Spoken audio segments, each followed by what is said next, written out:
May 11th, 1945. 5:47 a.m. The eastern coast of Luzon, Philippine Islands, Dingalan Bay, Tayabas Province. Here, war was not a constant roar, but a sudden, heart-stopping fracture in the thick, silent humidity of a tropical night. The temperature held at 78 degrees Fahrenheit. The air saturated with moisture like a sodden blanket. A nearly full moon hung high, casting roughly 70% illumination through scattered monsoon clouds. But this was not clear light. It was fractured, filtered, and diced into 1,000 shifting, indistinct shadows by the layered, suffocating canopy of the Philippine jungle. Hardwood nara, twisting vines, dense ferns. In this light, stationary objects were mere phantoms. Any movement dissolved into the background pulse. Vision was nearly useless. The jungle here relied on hearing, smell, and the skin's perception of the slightest air current. Private First Class John R. McKinney was jolted from the edge of sleep within this labyrinth of light and shadow. What woke him was not a sound, but the sudden tightening of the skin on his scalp and a slicing, downward rush of cold air. A Japanese-type 98 Army sword was descending toward his skull in a practiced killing arc. The wielder, an infantryman, had spent the last, deepest hour of darkness before dawn crocodile crawling across 50 yards of open ground in front of the American position, infiltrating the heart of the perimeter defense. McKinney didn't even have time to fully open his eyes, let alone see the cap-shadowed face of his attacker. The blade made contact first. Perhaps a last millisecond instinctual tilt of the head. Perhaps a slight slip of the attacker's foot in the damp soil caused a fatal blow to go a fraction of an inch wide. Instead of splitting his skull, the steel edge plowed a shallow, 4-inch trench along his hairline, down to the bone. Pain hadn't even registered yet. Warm blood welled up first, clogging his right ear. John R. McKinney, age 24, was physically unremarkable. 5 feet 7 inches tall, 130 pounds, a wiry but not large frame. He was from a world 8,000 miles away, the pine woods and swamps of Screven County in southeastern Georgia. His world had been built of pine resin, the Bay of Hounds, the slow flow of the Savannah River, and the silent, solid presence of his father. His education in war began in childhood. His father taught him how to still his breath in motion, how to use bare iron sights in a near instinctual pointing sense. Not calculation, to hit a gray squirrel leaping on a branch 20 yards away in dappled light, or a wild turkey startling from a thicket 50 yards distant, offering only a flash of silhouette. Shooting was rhythm, the fusion of breath, heartbeat, muscle memory, and the target's movement. Now, in the suffocating dawn on the coast of Luzon, this bone-deep hunter's instinct was about to face its ultimate, bloody examination. His only companion was a serial-numbered M1 Garand semi-automatic rifle, born in the spring of 1943. It weighed 9.5 pounds. Its walnut stock warmed and worn by sweat and grip. In its chamber rested 8 round-.30-06 Springfield. He was part of a company, 123rd Infantry Regiment, 33rd Infantry Division. The company's mission was to establish a forward observation and screening post on this relatively gentle stretch of coast at Dingalan Bay, to protect a flank and watch for infiltration from the sea. They constructed a classic, all-around perimeter defense using sandbags, felled palm logs, and dug foxholes. McKinney and 2 other soldiers, men whose names in the official record would likely be mere footnotes of wounded and retreated, were responsible for the position's most potent automatic weapon, a water-cooled M1919A4 medium machine gun. It was placed in a circular pit carefully reinforced with sandbags and palm trunks, covering a critical area of sparse brush to the front. About 20 minutes earlier, they had relieved the previous watch. The gun had just been test-fired, its water jacket still warm to the touch. Exhausted, McKinney lay down on the damp ground, his Garand across his chest, just 3 paces from the cold metal of the machine gun tripod, trying to steal precious minutes of sleep. His helmet was under his head, his uniform already damp with dew. For a few seconds after the blade passed, the world was pure disorientation, pain, dizziness, and the roaring tsunami of adrenaline overwhelming reason. Yet, from deep within the chaos, something older, more stubborn, took control of his body. It was a survival circuitry carved by years in the Georgia pines. McKinney's hands moved without any conscious command from his brain. He grabbed the hard, familiar walnut of his M1 Garand. not as a precision instrument, but as a perfectly weighted club of optimal length, using a full body twist. He swung it upward with all his strength toward a perceived source of threat. Thump, not a gunshot, but the sickening sound of solid hardwood stock meeting facial bone. The attacker, without even a cry, snapped backward, the sword flying from his hand into the shadows. McKinney didn't pause. He didn't look. His body, a wound-up machine, flowed into the next sequence, bringing the rifle to bear, his right hand instinctively working the operating rod handle. Clack, a round chambered. Almost simultaneously, another squat, dark-shaped lunge from the murky light to his left, the tip of a bayonet catching a glint. McKinney's rifle was already at his shoulder. No precisão, just a pointing of the muzzle at the center mass of the shadow. He pulled the trigger. Bang! The distinctive, sharp, authoritative report of the M1 Garand tore through the false calm of the Dingalan Bay dawn for the first time. The muzzle flash momentarily illuminated his bloodied face and cold eyes. The figure on the left jerked as if hit by a sledgehammer and crumpled. That single shot was a boulder dropped into a stagnant pond. Ripples of alarm, gasps, the metallic racking of bolts, officers low, urgent questions spread from perimeter's hidden corners. But a greater disturbance came from beyond the wire. More shadows seemed to boil from the darkness of the tree line, moving, writhing, then charging forward. Chattering Japanese shouts, the dry snap of boots on deadfall, coalesced into a wave. The assault had begun in earnest. Act 2, the anvil, at the machine gun nest. The situation deteriorated instantly. One of McKinney's comrades, caught in the initial melee, was hit in the shoulder by a stray round from another direction and curled in pain. The third soldier reacted quickly, dropping a heavy ammo can. He crawled over, grabbed the wounded man's harness, and began dragging him backward toward the company command post and aid station, a natural cave reinforced about 40 yards to the rear. He might have yelled something to McKinney, but it was swallowed by the sudden crackle of rifle fire. In a flash, the vital machine gun position and its steel storm weapon were left to the sole, bleeding custody of John McKinney. The Japanese tactical intent was clear and deadly. They had clearly reconnoitered the outpost, knowing the automatic weapon was the heart of its defense. A squad of about 10 infantrymen emerged from the brush to the front. 3 immediately went to knee and prone, laying down hastily suppressing fire with their Arisaka rifles toward the nest and surrounding shadows, bullets thwacking into sandbags and dirt. The other 7, crouching low, used ground folds and shell craters as cover, sprinting the final 15 yards. Their objective was singular: seize the gun. They succeeded, as McKinney fired at the enemy to his left. Before he could even think of reloading, the 7 Japanese soldiers flooded into the circular pit, roughly 6 feet wide and 4 feet deep. It became instantly cramped. McKinney heard excited, guttural shouts, saw multiple hands in white cotton gloves grabbing at the M1919A4's tripod, receiver, and water jacket. They strained together, heaving to rotate the heavy weapon 180 degrees, to point its deadly muzzle into the American perimeter. If they succeeded, the gun would shred a company's defense from within in minutes. There was no time to think, no room for fear. McKinney leaped into the pit, now a death trap owned by the enemy. The space was close, thick with the smells of sweat, gun oil, and cordite. Friend and foe were almost face to face. The nearest Japanese soldier, back turned, was heaving at the gun mount. McKinney raised his Garand, the muzzle almost touching the man's back. Less than 3 feet. He fired. Bang! The report was deafening in confined space. The soldier pitched forward onto the gun, another world around. McKinney, operating on pure repetition drill instinct, worked the bolt unnecessary for semi-auto but ingrained, and fired again. Bang! A second man fell. Here, the M1 Garand's overwhelming rate of fire advantage over the Japanese bolt-action rifles showed its brutal truth. McKinney didn't need to work a bolt after every shot like the men with Type 38s. He simply needed a steady, shift aim and keep pulling the trigger. Bang, bang, bang, bang, bang. A rhythmic, nearly continuous staccato of explosions filled the sandbag hole. Muzzle flashes dropping, illuminating faces frozen in shock, fury, or confusion. Smoke became impenetrable, acrid.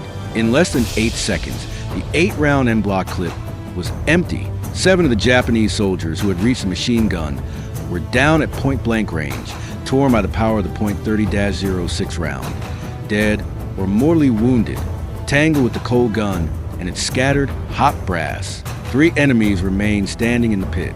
McKinney's rifle was empty, no time for even the fastest reload. The Garand reverted to its primal state, a blunt force instrument. The first Japanese lunged. McKinney stepped into it, driving the rifle stock upward in a savage uppercut. The steel but plate connected hard with the man's jaw. A sickening crack, and he dropped. A second closed on the flank. McKinney reversed his swing, using the rifle like a baseball bat, the side of the stock smashing into the second man's throat. He collapsed, clutching his neck, eyes bulging silently. The third was the most ferocious. He charged with a fixed bayonet in a standard thrust aimed at McKinney's chest. McKinney parried with the Garand's barrel, the bayonet point slicing through his uniform at the ribs. The momentum brought them chest to chest. McKinney could see the insane kill lust in the man's eyes, the coarse texture of his skin. With a roar, McKinney used the Garand as a spear, driving the stock into the soldier's solar plexus with all his might. The man grunted, slammed back against the sandbags, and slid down, unconscious. Sudden, absolute silence descended, broken only by the slosh of water in the machine gun's jacket and the weak moans of the dying. The pit was a vision of hell. McKinney gasped for air, blood and sweat stinging his eyes. He glanced at the M1919A4. Its feed mechanism was bent from the struggle.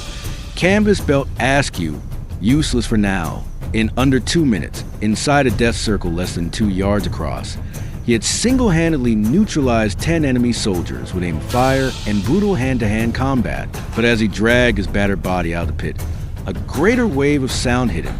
The jungle was roaring. He could clearly hear, from multiple directions now, the swish of whole patches of brush being trampled, the snap of branches under the weight of many men, the sharp, staccato commands of Japanese NCOs. The main enemy assault force had clearly identified this now silent but fiercely contested point as the linchpin. The weight of the attack was shifting, a tidal wave focusing its energy to smash this one stubborn nail.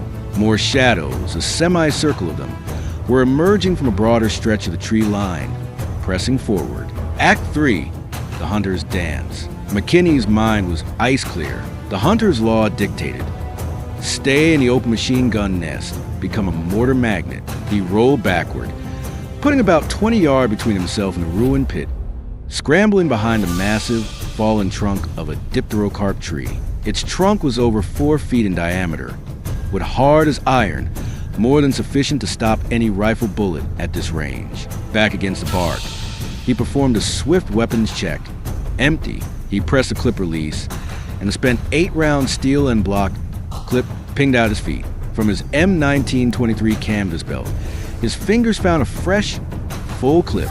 The motion was fluid, automatic, thousands of repetitions. Aligning the clip, thumb on the follower, he slammed it down. The sound of rounds stripping into the magazine, the clip ejecting, the final click of the fresh clip seating home.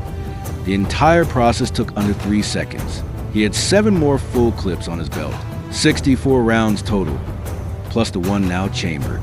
And bearing down on his position from the shifting shadows were at least 2 enemy squads, 80 to 100 men. At 5:53 a.m., the second wave came with more professionalism. 15 Japanese soldiers advanced not in a frenzied rush, but in a loose skirmish line, maintaining 10-yard intervals. They used the terrain expertly, dashing a few yards before ducking behind a tree stump, a hummock, a crater, pause and a look and listen. This was the cautious, lethal movement of veteran infantry. McKinney became a panther in the grass. He pressed against a log, exposing only a sliver of his face and the rifle barrel. He waited for the most threatening target, the man trying to flank him on the right. As the soldier peeked from behind a stump at what McKinney estimated was 40 yards, he fired. The rifle bucked. The bullet cut through the dawn mist, striking center mass. The man folded in near the same motion. McKinney minutely adjusted and fired a second figure, bent low and running 35 yards out. A second hit. The remaining Japanese hit the dirt instantly, vanishing. But they had his position now, fixed by muzzle flash and sound. The danger came from the air moments later.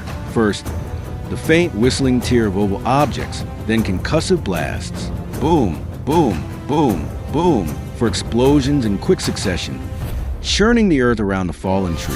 Japanese Type 97 fragmentation grenades with their 4.5-second fuses. Dirt with splinters and shrapnel peppered the trunk and ground. While none hit him directly, the blasts and lethal fragments kept his head down, blinding him. Using this covering fire, several Japanese darted forward, closing the distance. As the dust settled, McKinney popped up from the opposite side of the trunk, acquired targets in his peripheral vision, and fired 3 rapid shots. Bang, bang, bang. 2 figures dropped. The third shot missed. Return fire came instantly, bullets thwacking into the hard dipterocarb wood, burying themselves or chipping bark. The wood was dense enough to stop the 6.5 millimeters or 7.7 millimeters Japanese rounds at this range, but he knew staying was death. Mortar correction took time, and he was now spotted. Without hesitation, he crawled about 10 yards north along the length of the fallen tree, then used a shallow 18-inch rain gully to low crawl back toward the interior perimeter, toward where he knew the company's main strength lay. The gully wouldn't stop a direct shot, but it broke up his silhouette at ground level. His target was a supply point he remembered, a cluster of large, natural coral and basalt rocks toward the rear. Behind them were crates of ammo and medical supplies. Gasping, he reached the rocks. It was better than he'd hoped. Several crates stenciled .30 cal ball. He pried one open. Neat rows of cartridges in paper boxes. He grabbed 2 pre-linked sets of stripper clips, 6 clips for bandolier, 5 rounds per clip, 60 rounds total, and slung them crosswise over his shoulders. With his rifle and belt, he now carried over 120 rounds. The weight penalty was over 8 pounds. Each round was capital for prolonging this solo war. He'd just finished resupplying when the more precise threat arrived. 5:58 a.m. A unique, bottle-launching Pomouche arced through the sky. McKinney's heart seized. Knee mortar, the Type 89 grenade discharger, a lightweight infantry lobber with a range of about 700 yards. The first round landed with a sharp crack about 30 yards to the side of the rock cluster. A second landed closer, maybe 25 yards out. Just seconds later, an observer, likely with the advancing infantry, was walking them in. The rhythm and accuracy spoke of an experienced crew. He couldn't wait for the third. McKinney burst from the eastern side of the rocks and sprinted flat out to the east, perpendicular to the incoming fire. The heavy ammo slowed him, but he pushed 20 yards. A lone, thick-bodied palm tree. He dove behind it, curling into a ball. Kaboom! The third round impacted exactly where he'd been 3 seconds before, on the edge of supply rocks. The explosion shattered coral, sent crates flying. Ammunition cooked off, popping like deadly firecrackers. The blast wave swept over his palm tree, shredding leaves and stripping bark. He felt the sting of flung gravel on his back. No shrapnel. Luck held before he could draw a breath. The ground threat renewed. Under the mortar's smoke screen, the infantry pressed, peering through the palm's roots. He saw movement about 60 yards out at the tree line. 8 Japanese soldiers advanced in textbook assault formation, 10-yard intervals, a slightly curved skirmish line. They moved in coordinated rushes and drops. A fresh, well-trained unit. McKinney took a deep breath, forcing himself to ignore the burning on his back and the ringing in his ears. He shifted to a more stable position. He raised the Garand sight ladder, though at this range, it was more about feel. His rifle was zeroed for 300 yards, but to a hunter of moving game, range estimation and holdover were instinct. He led the man who appeared to be the leader, sight picture slightly ahead of the running figure. Breath held. The lead soldier pitched forward as if tripped. The line hesitated but didn't stop. McKinney's rifle came alive, muzzle shifting, settling, firing. Shift, settle, fire. The Garand semi-auto action let him maintain a steady, lethal pace. Recoil absorbed by his shoulder. The sights falling back roughly on the next threat. 5 of the 8 were named and fell in the open before reaching cover. The remaining 3 broke, scrambling back into the jungle's gloom. From this moment until relief came, time entered a viscous, high-tension cycle. For the next 30 minutes, the Japanese shifted tactics. They probed with fire teams of 4 to 6 men, attacking from different angles. East, southeast, One's trying to flank northeast. The goal: exhaust the sniper, make him move, pinpoint him for final destruction by concentrated rifle fire or mortar. McKinney became a jungle ghost. He lived the hunter's prime law: never fire twice from the same place. After each engagement, or even a few shots, he displaced. From a tree to a log, from a crater to a fern thicket. He rarely stayed in one firing position over 2 minutes. Move, observe, shoot, reload, move again. Reloading was his lifeline. The Garand's end block clip system shone in this defensive role. When the last round fired, the empty clip ejected with a ping, slamming a fresh 8-round clip home. Took a trained man about 4 seconds. This was nearly twice as fast as an infantryman manually thumbing 5-round stripper clips into an Arisaka magazine. Rate of fire partially offset absolute numerical inferiority. Act 4, the anthill in the end. At 6:14 a.m., after another swift relocation, McKinney found a near-perfect strong point, a 5-foot-tall, rock-hard termite mound built by local insects. It stood like a miniature castle at the edge of a relatively open patch. The soil, cemented by countless saliva applications, was like low-grade concrete. Rifle bullets would leave only white marks. Crucially, it offered near 360-degree field of fire. Anyone approaching across the clearing would be exposed. McKinney decided this was his final stand. He did a quick ammo check. 6 clips gone, 48 rounds expended. He had more from the supply point, but some had been stashed at previous hides to lighten his load. To retreat further meant abandoning them. The anthill was it. Advance, or there was no or. He'd barely gotten prone behind it when a new test came. This time, the Japanese tried something different. 3 soldiers, perhaps enraged by repeated failure or under a death order, abandoned tactics altogether. From 45 yards, they burst in the trees in a pure, all-out sprint, fanning out, charging the mound directly. A suicidal rush. Betting speed would overwhelm the sniper's reaction. The hunter's calm reached its zenith. McKinney's breathing became terrifyingly even. The first man hit the 40-yard line. Shot, down. The second, at 35 yards, tried to juke. Shot, down. The third was the most determined. He sprinted like a madman, reaching a waist-high rock just 15 yards from the mound before ducking. But he didn't use it to shoot. He yanked a Type 97 grenade from his belt, twisted the cap, pulled the friction cord. White smoke hissed. He was preparing to pop up and lob it onto the mound. McKinney's muzzle had never left him. As the soldier crouched and pulled the pin, McKinney's sight picture shifted minutely up, anticipating the exposure. The moment the Japanese soldier began to rise or throw, a shoulder, an arm clearing the rock, McKinney fired. Bang! The bullet struck center chest. The soldier jerked backward. The live, smoking grenade fell from his limp hand, rolling into a crevice at the base of his own rock. 3 seconds. Kaboom! The grenade detonated in confined space. Fragments and blasts were mostly contained by the rock, but the sound was deafening. When the smoke cleared, the area behind the rock was a mess. The soldier was gone. The spectacle drained the last of the enemy's will. And in that moment, through the hyper-focused auditory tunnel of combat, a faint but crystal clear sound pierced the ringing and cordite haze. English, from behind him, the heart of perimeter. Someone was calling out, urgent but strong. Relief, finally. At 6:23 a.m., an 8-man reinforced rifle squad, led by a company's assistant commander, fought through sporadic fire to reach the termite mound. The sight struck these hardened veterans. A soldier caked in mud, blood and sweat, uniform torn, nailed in place behind the anthill, smoke still wisping from his Garand's barrel. The ground was littered with brass. The squad leader rushed over. McKinney, you hit, can you hold? McKinney turned slowly. His eyes were distant, but his voice was flat, steady. 2 words, I'm okay. The fresh troops changed the local equation instantly. The lieutenant deployed them in a tight perimeter around the mound and sent a runner back. With support and clear orders, the group began limited counter-pushes. By 6:31 a.m., Japanese offensive was finally shattered. After 45 minutes of intense assault, they broke, retreating into the jungle toward the inland mountains, leaving their dead and many wounded. The American squad pursued cautiously for 100 yards, then withdrew to consolidate. McKinney did not join the pursuit. He remained at the anthill, his back against the hard earth.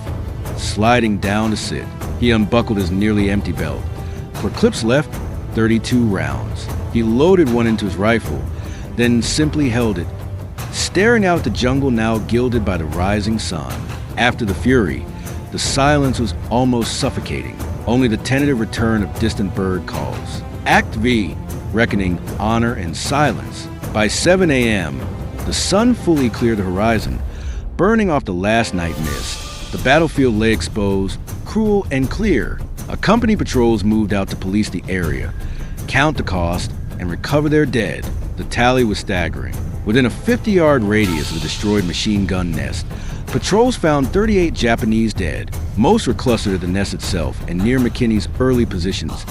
The fallen tree, the rocks. About 45 yards out, an abandoned Type 89 discharger position, they found 2 more dead crewmen. After careful cross-checking, body location, wounds consistent with .30 caliber.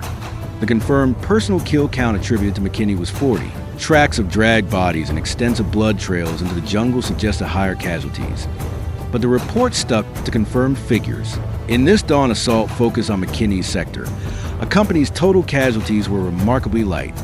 3 killed, 7 wounded. The deaths occurred mainly during the initial infiltration and on other parts of perimeter under diversionary fire. The battalion commanders, after actual report and medal recommendation, stated unequivocally, the extraordinary personal bravery, cool judgment, and superlative combat skill of PFC McKinney not only held a key position, but disrupted an enemy company-sized breakthrough attempt. His actions directly prevented a probable catastrophe following a flank penetration, saving an estimated 50 to 70 soldiers of this company and securing the flank of approximately 190 friendly troops in adjacent positions from being outflanked and annihilated. For this near-mythical feat, John R. McKinney was promoted to sergeant on the spot and recommended for the nation's highest military award, the Medal of Honor. The citation meticulously detailed the 36 minutes from 5:47 to 6:23 a.m., highlighting his point-blank rapid fire, precision sniping under extreme duress, and use of the rifle as a club, calling him a paragon of individual combat efficiency and determination. January 23, 1946, the East Room of the White House. President Harry S. Truman stood at a lectern, facing 25-year-old Sergeant John R. McKinney in a new dress uniform. The ceremony was brief, solemn. Truman read the citation, then placed a light blue ribbon over McKinney's head, adjusting the gold-starred medal. Shaking his hand, looking into his calm, almost shy eyes, the president said, "Sergeant, this country is proud of you. We need more like you." McKinney thanked him quietly. Asked his plans, he replied, "I'd like to go back to Georgia, sir. Back home. Got my woods and rivers there." 3 weeks later, he did. John R. McKinney returned to Screven County, to the silent world of pines, swamp, and slow river bends. He never married. For the next 51 years, his life traced its pre-war arc, hunting deer and turkey in the same woods where his father taught him, fishing the familiar eddies, fixing tools, speaking little. He refused almost all veterans reunions, public events, media, and commercialization. The Medal of Honor was stored carefully in a box, the dress uniform never worn again. He seemed determined to bury the memory as deep as the scar on his scalp. When the rare, persistent reporter or historian found him, his answers were variations on a short, flat theme. "I just did what anybody would have done in that spot." Or, "I'd rather forget the war." Time passed. Witnesses aged. In 1995, for the 50th anniversary of WWI's end, the 33rd Infantry Division Veterans Association planned a major reunion. Organizers, through an old A Company connection, finally tracked down the recluse in rural Screven County. He made an exception. At that gathering, old comrades, now white-haired men, surrounded him, many with tears, telling him, "John, you saved our lives that morning." McKinney listened silently. Finally, he just patted one man's shoulder and said, almost inaudibly, I'm glad you all made it." That same year, the Georgia General Assembly passed an act designating a stretch of State Highway 21 through Screven County as the John R. McKinney Medal of Honor Highway. At the dedication, McKinney gave a rare public speech lasting 3 minutes. Courage is not being scared. he said. "It's being scared and doing what you gotta do anyway." He paused, looking into the distance. The ones who didn't get up at Dingalan Bay.